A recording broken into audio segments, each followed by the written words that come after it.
Thank you so much, Travesty. Thank you so much, Rebel. And guys, a lot to break down from that initial game.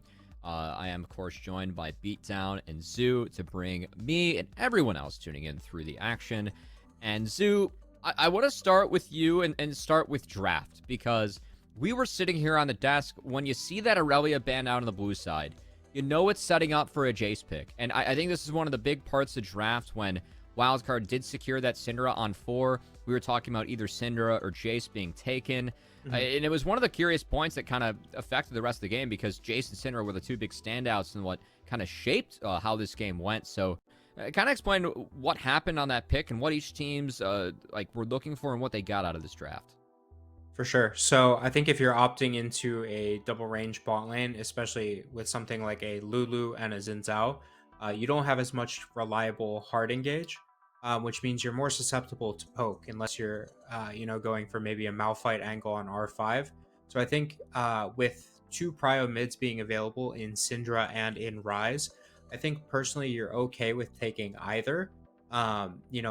Especially taking Ryze with your comp when you have the Lulu and you can deny the Syndra R with the Lulu R. But the trump card really in this draft is the Jace. It just gets the perma push top. It thematically does very well into both compositions because both compositions lack hard engage. And realistically, when you lack hard engage and you get these poke champs or these flank champs like Camille, it's on the winning side lane to essentially control the game. You either group and you poke and you force the objectives as Jace, or as Camille, you win and then you push sides and you look for flanks so that you can get 5v4 engages. But I personally think that's a champ that should have been either banned out or picked at a bit higher prio, but you see why. In the game, Zamudo played it great. And that is where we're going to start with at least some of the replays. Is you said Zamudo played it great. Looking at that damage chart, 31,000 damage done on the Jace. It wasn't quite enough to make sure that third party got over the edge. We're going to start to dive into some of that. But even though it was a loss for third party BDP, we do have to recognize and celebrate some of the play that Zamudo had, especially the solo kill top, which really saved his lane. Absolutely. And I mean, it was talked about by Zoo when we were going into the show here for the series, in that this is that potential win con for third party. And it all starts here with, this is where Zamudo, and it's the thing too is, yeah, down a level and he wins the 1v1. And the thing about it too is that I think a minute prior, a double kill actually goes over to Rapid in a not so great play that we were definitely, we had our thoughts on. So what this kill, and the fact that there was no teleport available at that point on Min, loses the lane for him. It's over. This is the beginning of lane dominance from Zamudo and so much side lane pressure as a result of it. And that's why it was such a big deal for the solo kill to come out. And he cashed it in down a level. Zoo, I know that you kind of saw that play. I was like, oh, you might have been watching some of Jace VODs pulling off. Yeah. Yeah. The trade patterns were the same. Yeah, you're walking us through like how you're coaching your old players at Aquanos at the moment. When it comes to those combos. Do want to move on, though. We have some more replays going over the action. Zoo, I know that we had some thoughts on both of these teams and how they were able to play out the mid game. On one side for third party, looks like messages overextended a little bit in a couple of the side lanes. And then Wildcard Aces, they had a lot of trouble starting up these Barons because they weren't able to take out the Jace. Yeah, for sure. And I think one of the big things is when you have the Camille, you want the enemy to be in 3 lanes because you want to be able to drop a wave with minimal loss and you want to be able to engage on their core 3 and find those 4v3 angles. But say if you're a Camille trying to get push in the side lane, or if you're going to drop a wave and the enemy has a Ryze and a Jace in that lane, both actively hitting the turret, then it's kind of hard for you to leave in those situations. So really, I think third party played a bit too spread out, and you kind of see what happens here is like they're able to go for like look for poke mid with the Jace, but the Ryze is out in the side. The tier 2 is already down. There's not too much you're able to really get, so Ryze ends up joining in super late in the fight, doesn't really have any sort of impact. While Zamudo's pumping out damage, don't get me wrong, the main thing is just the Ryze wasn't really in a position to be able to move. And I think the more that you kind of spread out like that, the less map pressure they generated. And it gave Wildcard a bunch of time to scale. And, on the third Baron pull, they were able to get it, I believe. And that play didn't stop there. I know it was a back and forth, that Jace damage and then forcing Wildcard off, then third party respawn. They took him down. we've been spending a lot of time talking about Zamudo. I know that it was a loss for third party, but his Jace was phenomenal. But Beatdown, sitting behind the scenes, we were super impressed with Toasty as well.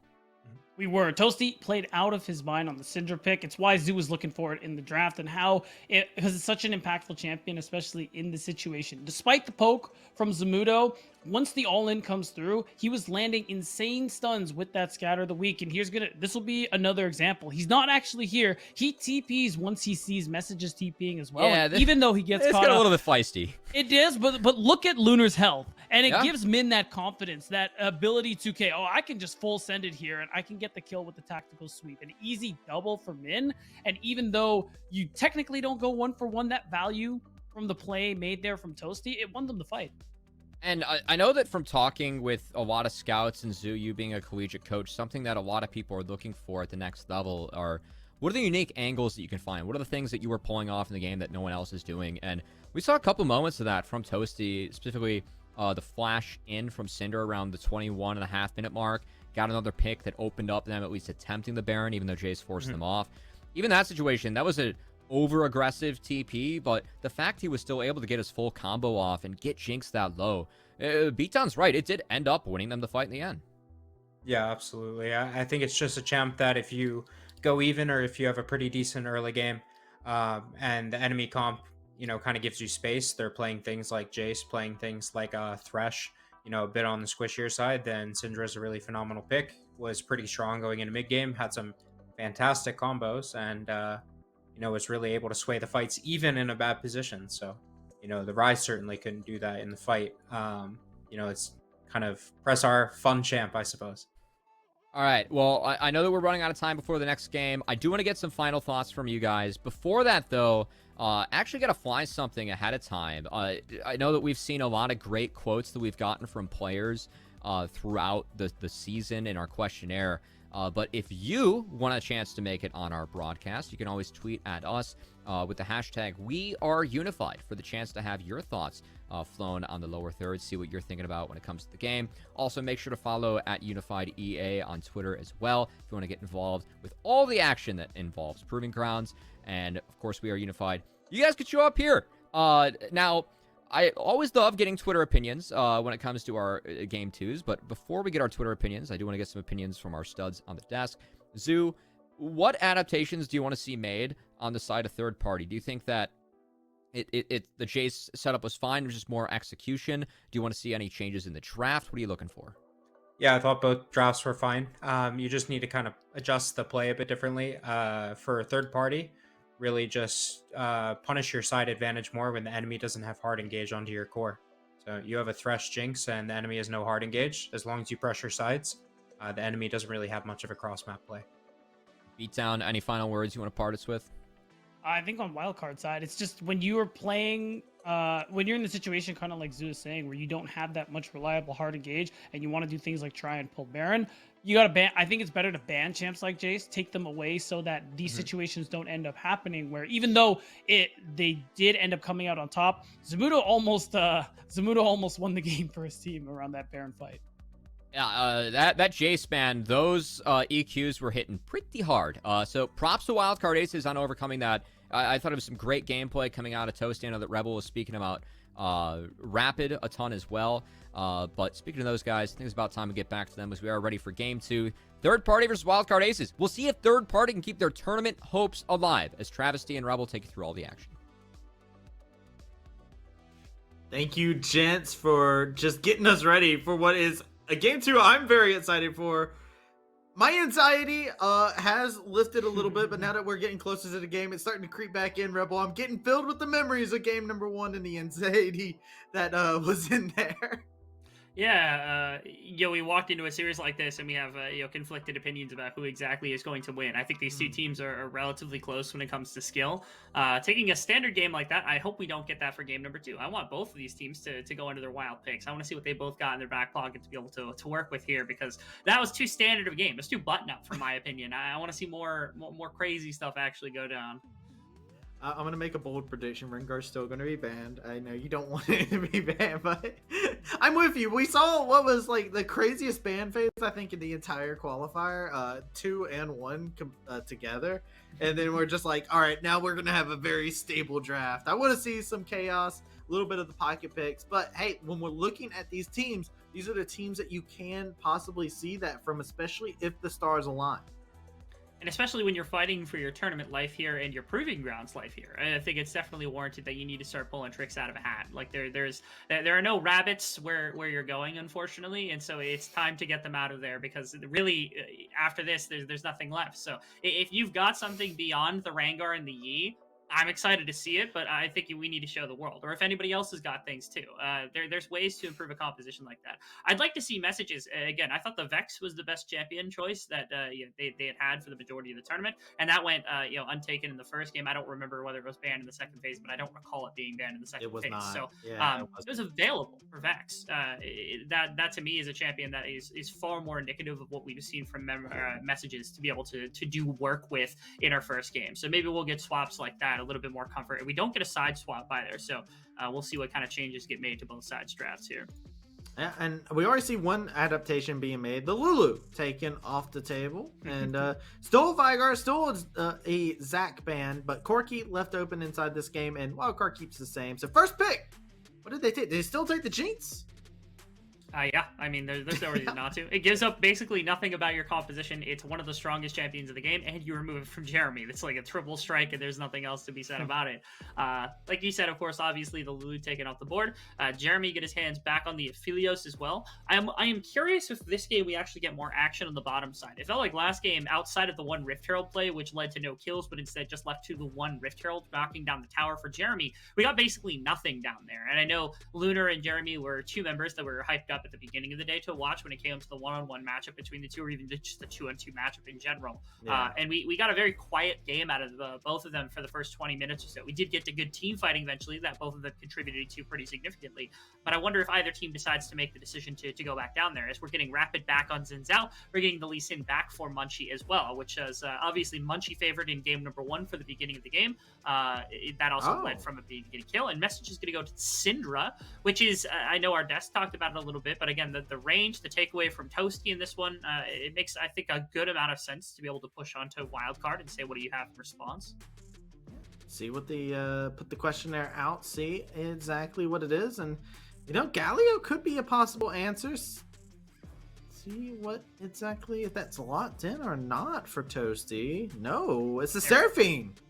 Yeah, this is something that Toasty's played a couple of times during the course of this tournament. In their previous series, it actually did a ridiculous amount of work into No Team, who we just saw earlier today. Had some really astonishing team fights, and Toasty's obviously pretty well versed at the champion. It's getting further buffs later, so I anticipate we'll see a little bit more of it. But this to me shows that they're really leaning into the Aphelios, right? Like the Seraphine isn't going to necessarily hard carry outside of like big ultimates that can change team fights, right? But the damage has got to come from somewhere else for the most part. You've got big heals, you've got AoE, you've got good wave control to start off the game. That ultimate's impactful for team fights, but Jeremy had to be the big kind of carry the last time that this was played as well, and I'm anticipating that there's going to be a little bit more box side focus now for the side of Wildcard. We anticipate it to see exactly if that's going to be the case. We didn't get to see the scrappiness down in the bot side. I want to talk about as we're going through our second ban phase, though. We do have the mirror matchup of Munchie Rapid. These are two junglers that were down each other's last time. I feel like we saw them in the early game always around one another, so I feel like we can definitely see some aggressiveness come from them again. Yeah, and if you thought that the Lulu with the Xin Zhao pairing after 10 minutes into the game was strong, think about what a Seraphine alongside a Xin Zhao can do inside of a 2v2 situation. The two of them can do some ridiculous things when it comes to pressuring against the opposing 2v2. Here, the sustain is really what kind of makes the difference up for the Seraphine when it comes to the matchup up against Messages and Munchie here. So that's something to pay attention to. Two kind of blind pick top laners removed from the pool of Zamudo. Again, I'm assuming in an attempt to set up Min with a counter pick here. Set him up with the counter. Well, last time it was the Jace that was the answer from third party, and we got to see it do some spectacular work. Curious thing is, do you continue to take said Jace into these matchups, as we will see what Wildcard decides to lock in? I'm assuming it will probably be their mid lane, right? I mean, the Seraphine is almost certainly going to mid lane one way or another. Oh, support. So it's likely support. And the Rakan, it does make sense. It pairs up really well with the Xin Zhao. It actually pairs incredibly well with the Seraphine. If you think about how the Seraphine ultimate actually works, you throw the first ultimate and it bounces off Xin Zhao, then continues and bounces off the Rakan, who goes off of him with a battle dance and into a grand entrance. And all of a sudden, you've got 6 members of the opposing team that have been knocked up, and then they've been all taunted with the ultimate coming out from the Seraphine as well, which is just a ridiculous wombo of teamfight damage. So setting up for another really big ultimate teamfight is Wildcard, obviously. Yeah, and that's scary because that's how they won the last game. Superior team fighting, using those mechanics to their fullest has been what they were great at doing. Currently, a Jace hover coming on to... Yeah, Travis, I think, was attempting to elicit that. It is the Jace that's going to be going into the pockets of third party. It is the same composition altogether, except that it is now Syndra instead of Ryze. So it's a question of whether we see the Camille once more. That's exactly what Min is going to go for, wanting to get the better of the matchup, as opposed to last game where the earlier laning phase kind of went against them. The solo kill on top side, the eventual jungle pressure that led to Zabuto getting into a pretty solid place. Obviously, Min feels like that was not representative of the matchup as a whole, and so wants to try again, while spinning back pretty much exactly the same thing. I mean, even if you look in the scope of like the Camille in the last matchup didn't have the funnest time, late game, hey, Min's decision making was a big factor to go together with Rapid at the end of the game. I personally, like, it wasn't broke. It didn't have a great start, but it wasn't broke.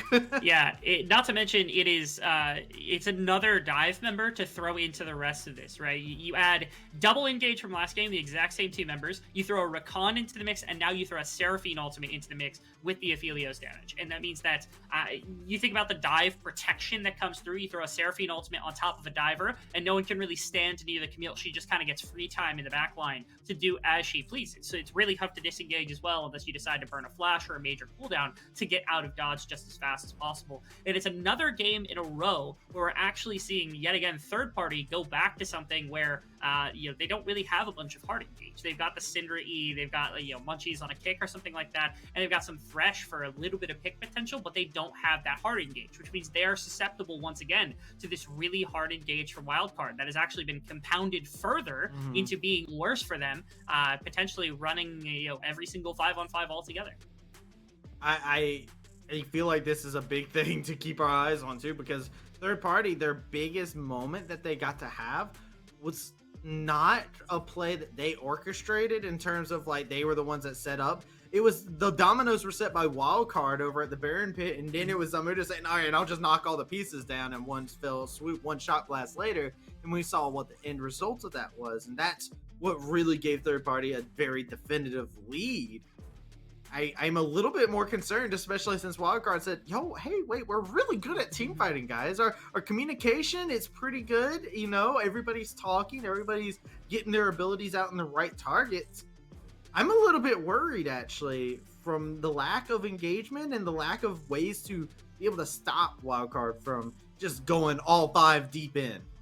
Not to mention, I think the Seraphine kind of changes things because all of a sudden, you throw a diver into the other team and it doesn't quite land. A Syndra isn't actually going to do that much because usually you're not going to have the range to do anything but fight up to them. And so if a diver goes too far and can't get a proper engage off, be it Rapid, be it Min, be it Bacchus, whatever the situation was, Syndra doesn't do that much. Syndra has to walk up closer to be able to have some kind of impact. But again, the Seraphine ultimate can bail somebody out or even save an engagement that went awry from Rapid, from Bacchus, or from Min, any one of the 3. So it's a situation where now Toasty feels like they have more impact over the game and more impact over the team fights and more protection for divers to be able to fish a little bit more, right? Like you have the ability to do that. You no longer have the Lulu, which I think compounds quite as well in the support position. But again, you've got Rakan to do that, which might even be better, and combine that with that Seraphine, and things are menacing.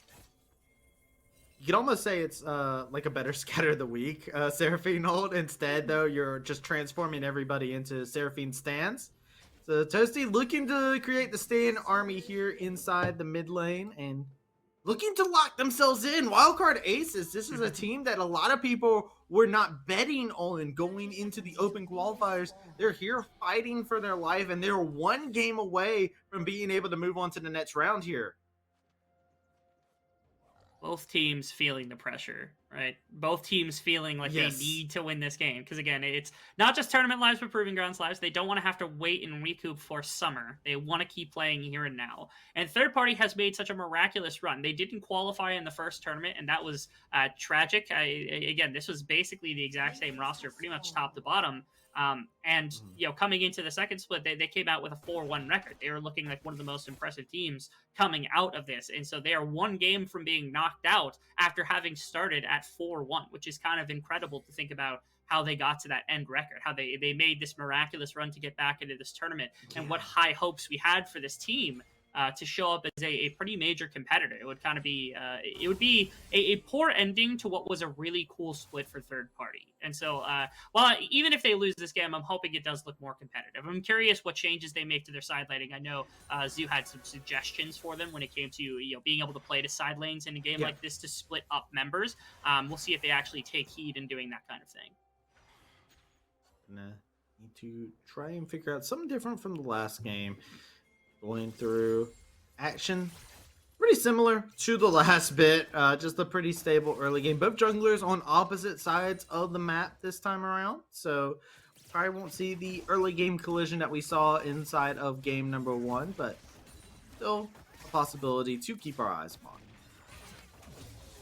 We're seeing opposite sides. 4 junglers pathing towards opposite sides. I actually would have preferred almost to see Munchies once again go for the defensive top side, because again, setting up your side waves I think is far more important than anything else that can happen in this game. I know you'd ideally want to shut out bot side. I'm going to wait for mid lane. It's just a little bit of poking back and forth between messages. Toasty feeling the effects of the Cinder pick. Welcome to the mid lane, Seraphine. Yeah, this is what you were doing last game, remember? It's funny because Messages had a lot of push in the mid lane actually last game too. So I think it's just Messages who's doing a little bit of bullying in the earlier laning phase. But yeah, Toasty feeling the effects of it. It's not going to be anything easy to deal with in the very early stages of the game. Just going to wait for some of the itemization to come through. And again, trying to get Zamudo ahead, I think, is another solid strategy. I know it's what you did in the last game and it didn't work out for you. But again, that Jace is one of the major players here to be able to actually turn fights with those big shock blasts. And so I want to see Munchie continue to play up towards making sure that Zamudo at least is getting some ambient gold in his back pocket without being shut out from his opposition. And it would be great to see. Get him at least one game. Let him just get unleashed and just let him loose in the top side of the map. It could be a beautiful thing to see as well. And then just take your resources and take them elsewhere. Nice death sentence on Jeremy, but underneath the tower, he will remain. We do see also, I believe, a keystone swap here as I think the Thresh was running Guardian last time. Switched over to the Aftershock this time around. I think it makes some sense. After last game, where there were a number of times where the engage had actually come in from out of wit, where he landed a hook or he landed some sort of CZ, and he just got blown up immediately by Syndra or by somebody else coming in, that was probably disheartening to slightly from out of wit. So given that the compositions are incredibly similar as they were last game, probably anticipating that similar things could happen if a Seraphine lands an E or Jeremy gets too close, even if you land a bit of the CC. So now it's if you hit a Flay, hit a Q, you get that Aftershock proc. It's much harder to burst down the Thresh, and it means that if they overexert themselves, they're not being rewarded with a kill super easily. You know, find himself the in the eye of Rapid over in the top side. No surprise to anybody, as we saw this last time. Rapid paid a lot of attention actually to the top side of the map. It was just the fact that Munchie was always there whenever they went for those 2v2 skirmishes, and ended up not going in the favor of them at the end of the day. Wildcard Aces trying to set themselves up for something. As you can see, they have a nice little control ward right above them too, to keep an eye out for any shenanigans from Munchie. Pretty incredibly quiet early game. No real attempts at anything for the most part for either jungler. Just been full clearing back and forth. I know we talked about our disdain for it a little bit in the previous game, but obviously, again, I think that third party is less comfortable going for aggressive plays out of fear that it could cost them a game like this. So again, remember what they're playing for right now is their tournament life, their proving grounds life here in spring, everything that is to come about in the future. So not wanting to put that in any sort of threat very heavily in the earlier stage of the game. Ooh. Playing a bit backwards. Munchie got spotted out on that ward. I know that's what you were oohing about a little bit. The push is there on bottom side if they want to go for the dragon, which is decently safe. I'm not sure how the mid lane state is right now between the Seraphine and the Syndra. But they're going to back off of it one way or another. Instead, I think it's just a back timer they're going to find for Lunar. Good stuff on their part. Scatter of the week connecting on to Toasty. Jinzao looking for a wraparound game. Messages has no mana, no Scatter of the week should be available just yet either. And a flash blown. Well done by Rapid. And you have to be really careful there for your messages, because even if you've got mana for E and you burn it on Rapid, the ultimate coming in from the Seraphine can actually make a fair amount of difference to change things altogether. So it's a bit of problem that could actually end up coming through. So fortunately, flashes very quickly. Make sure there's no follow-up knockup, no CC coming in from the Seraphine. And again, the quiet early game has been broken a little bit with a couple of plays across the map, but for the most part, again, things relatively silent. We're waiting for who decides to break action first, who actually gets that first blood. Yeah, and we've been keep talking about it. We want to see more action in the bot lane. Haven't been able to see it. It's been a couple little scrappy moments here and there, but nothing of note. But also the junglers haven't really been able to find their moment, their flow. But Dragon started up by Munchie. We'll jump into the pit. I don't know that he is on it as of right now, but we do see a couple pings happening. Initial backs had come through from Jeremy and from Pockus. I think Jeremy got a pretty early one off, as he only had a longsword and he got a dagger in his inventory, versus the completed Dune Quiver that came out from the Jinx. And that, it just signals that they were able to get a bit back timing. Okay, no steal coming through from Pockus. Never really worried about that one, but the thought was there, at least, that he was going to go poke his nose where he probably didn't belong, but it didn't matter all that much.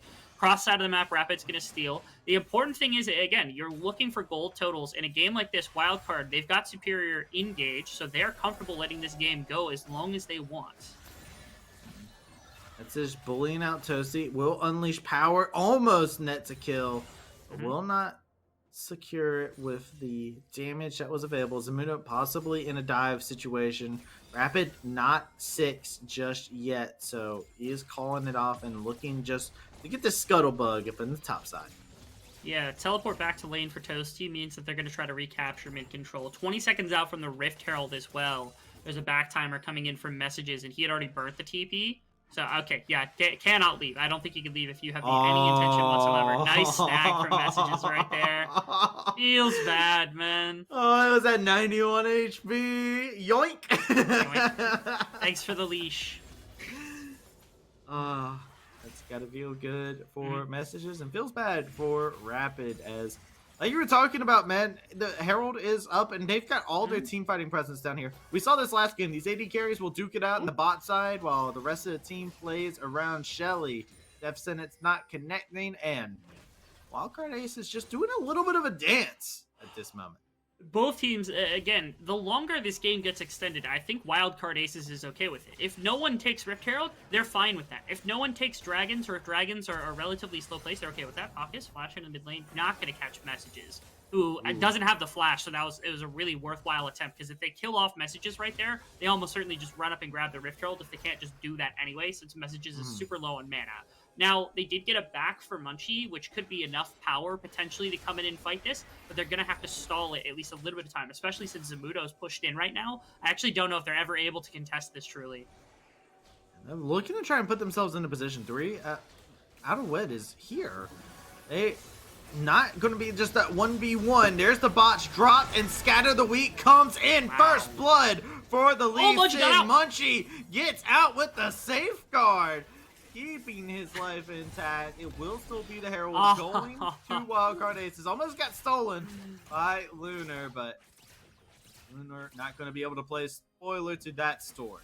Not at all. Unfortunate right there that the rest of the play kind of goes awry, because it is first blood going over to the side of third party. They get in there. Again, Munchie had just gotten it back, found a flash and an ultimate to be able to find a nice assassination onto a target. And thankfully, Toasty wasn't able to hit a good ultimate onto the backliners, which were the Thresh and the Cinder. If he tags either one of those two, the fight might look quite a bit different from what we saw actually come through. But one way or another, Rift Herald did go to the side of Wildcard. They're going to be able to use that to grab a couple plates, probably match the gold that they just lost in terms of that first blood. Caught out of position here. Rapids here as well. Zamudo finding himself in a terrible spot. He is in that hammer form, looking to make a decision. Who is he going to jump onto? Does not find the kill at the end of it. Rapid will as that well. The traps laid out, trying to force a fight over here into the bot side. Munchie trying to respond. A nice bit of damage, but it's not enough. Munchie secures the kill on the bot side. An answer across the map. And Munchie playing into the bottom side a little bit more. Again, something we might have anticipated coming out of him. But it's Wildcard Aces setting up Min for some better play. Again, when it comes to controlling side lane, the Camille is going to be the best for doing so. And the Rift Herald's going to get dropped into a member that is going to have quite a bit. This ultimate is going into top side. Maybe find Seraphine on the way in. Oh! Lloyd Lunar got it! What in the world was that? Okay. Damage forcing the flash away for Rapid. What? That was an incredibly well communicated ultimate coming out of Lunar as he tags a member right as they're getting out of tower range after the TP came in from Zamudo. I thought that was like basically a suicide mission for Zamudo as he teleported into the tower, but clearly had enough burst damage to be able to bring down Min in the process. Trade off an additional kill bottom side, a trade, or actually in the jungle it looks like there's a trade for Wit.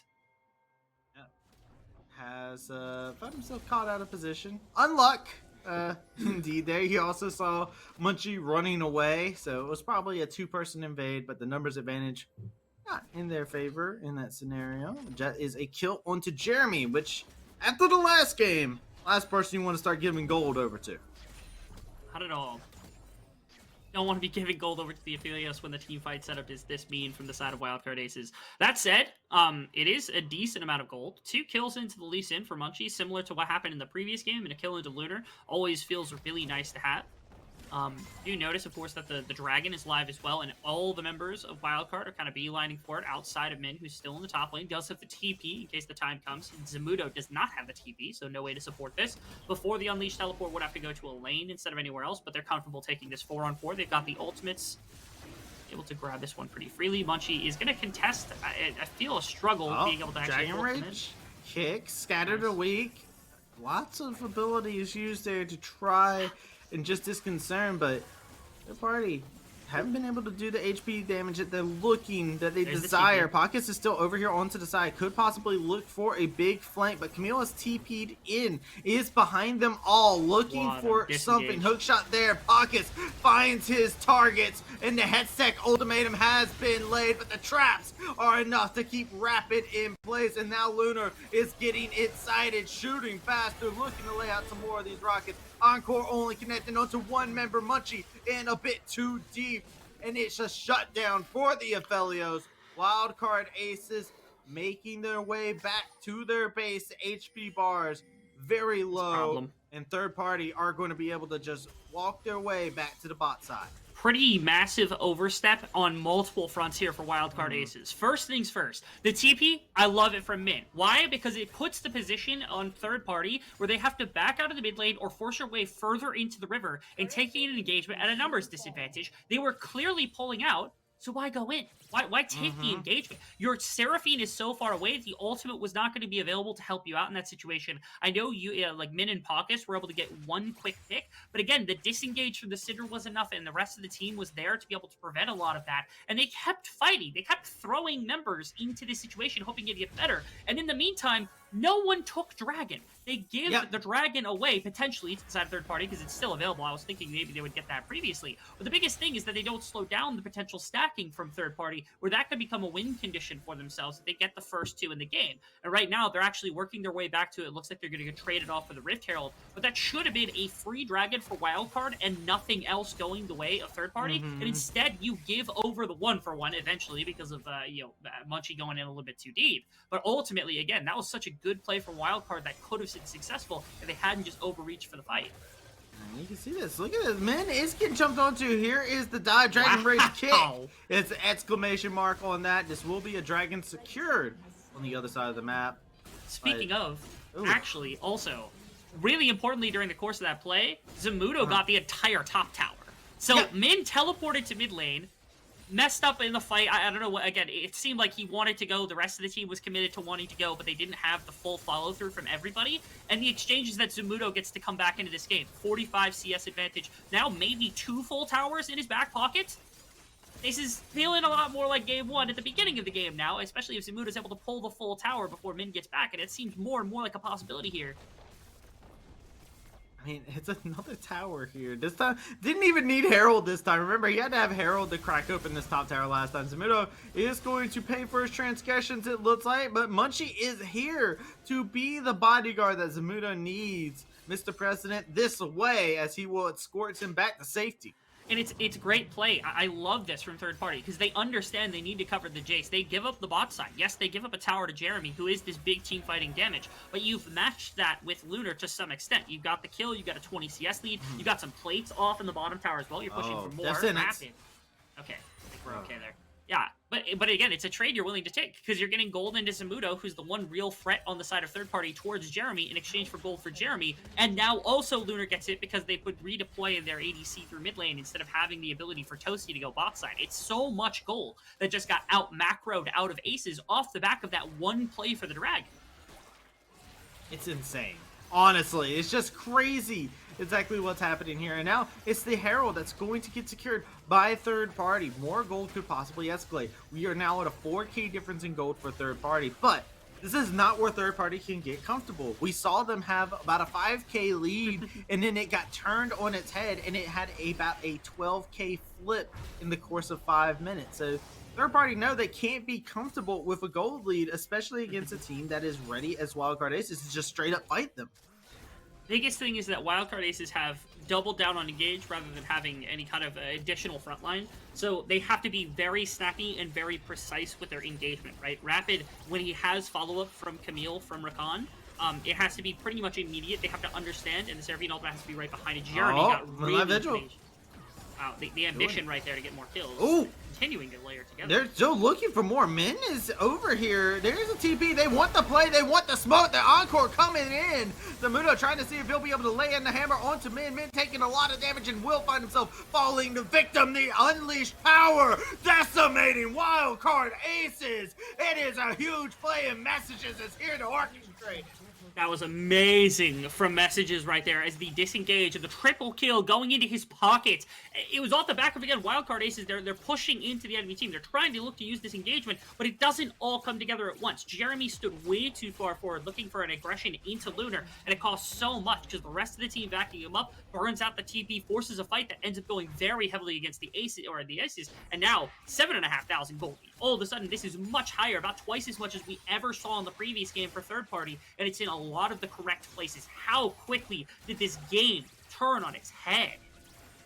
And it's just as simple as Lunar actually had some gold this time. Yeah. Like, Lunar was poor. He was struggling. He was in a terrible situation in the last game. And hey, they showed him a little bit of attention. And check this out. He's got this. And Messages has a lot more playmaking ability. We got to see that in that last fight. That Scatter the Weak and that Unleashed Power was critical, and it decimated the carries of Wildcard Aces. In a game like this, that Scatter the Weak is one of the most important cooldowns, and when it can do the amount of damage that it just did in that fight from Messages, it is going to rip apart whoever decides to come in first from the side of Wildcard, which is why, again, you have to be very precise with how this engagement comes through, because you need to be able to deliver the Rakan and the Encore into the midst of the pack of third parties' major, like, cluster of members. Right there, it was thrown pretty effectively from Toasty to split the fight, but didn't tag anybody because it didn't really have like another target to really bounce off of or anything like that to be able to get it into the right place. So kind of threw it towards the cluster and everyone got out of the way fast enough. But the engagement's got to be there to lock down the members all together. And right now, the snowball from third party, I mean, it was literally minutes ago that they were down 2,000 gold. They were looking like they were going to lose a second dragon. And since that moment, they have been sliding off a cliff. This gold lead has spiraled out of control. They're down 7,000. They're down the inhibitor, potentially, in the mid lane. They just lost the inhibitor. This is so much that they bled out now. This is exactly what they wanted. Here we go. Wildcard Ace is looking for the fight, but the Dragon Rage kick. Jeremy is off the map. Lee Sin is able to single him out, but look at the rest of the members. It's Lunar who is getting excited, shooting faster, finding kills left and right, being able to find one, make it two, looking to make it a third, but Zamudo is going to be able to secure that one. That is an ace as Munchie finishes off the back line. That is going to be game for third party. 19 minutes. We're not even 20 minutes into the game, and the game just flipped so hard for Wildcard Aces. It was looking good for them. They had a very slow early game. They got off to an early lead. They had a dragon to stack. They had 2 dragons basically in their back pocket, and it was them trying to accelerate too quickly beyond their bounds That cost them so much. Literally slid off the face of a mountain. That wasn't even like a snowball. That was an avalanche. Oh. That was farther than an avalanche. That was crazy how quickly that game spiraled out of their control. Game 1, 37 minutes. Game number 2, 20 minutes. Like that. I mean, third party just looked so much more comfortable. That looked a lot more like the team that we have seen. This looks like this team full of individuals that was an upset that they didn't get out of the open qualifier the first time around. Now in the second time they get out 4-1 start. This is what a lot of people were keeping their eyes on. Biggest thing is, again, there were a number of moments, but it was when Wildcard was forcing that the other team seemed to really make the plays that were necessary. Wildcard was taking rough fights or fights that they weren't really cohesive on for a good number of times there, and it really did punish themselves to kind of end up in a bad position. I loved the Cinder pick. I thought it was a fantastic addition as opposed to the Rise from the previous game, and you saw how hard it slammed the door on a number of engages that had come in. They were playing that entire thing, though. I hope our analyst desk actually gets to see it. Was just when, it was the Lee Sin walking behind every champion and just kicking Jeremy out the plate. Because there's a bunch of engage for this team, right? They don't have the most ridiculous damage, especially when Camille's not really ahead. So Jeremy's got to be a lot of it. And he had some like plate gold, had some kills. So just getting assassinated by Lee Sin walking into your team was both absurd and an incredible like fight turning play that came out from third party to end up capping that game. And that was just astonishing. If that doesn't epitomize what happened in that game, where it was literally a big array of very scary champions trying to entice a fight, only for a Lee Sin to walk through, kick somebody, and immediately take the fight win. I really don't know what else. 20-minute game doesn't really describe what happened in our first series, so I'm excited for game number 3. I'm excited as well. See what exactly comes up. We're going to take ourselves a short little break, and when we come back, our desk is going to take over, get us ready for game number 3, as it is do or die between these two teams. So make sure you do not touch that browser. Oh, and it looks like actually we have an ad read coming up from Skulls, who are our phenomenal compatriots, giving us all sorts of nice swagger and making sure everything is set up nice. So make sure you check them out during our break, where you'll be able to make yourself look nice while you play nice. So make sure you check that out. And yeah, with that being said, we will actually go to the break this time.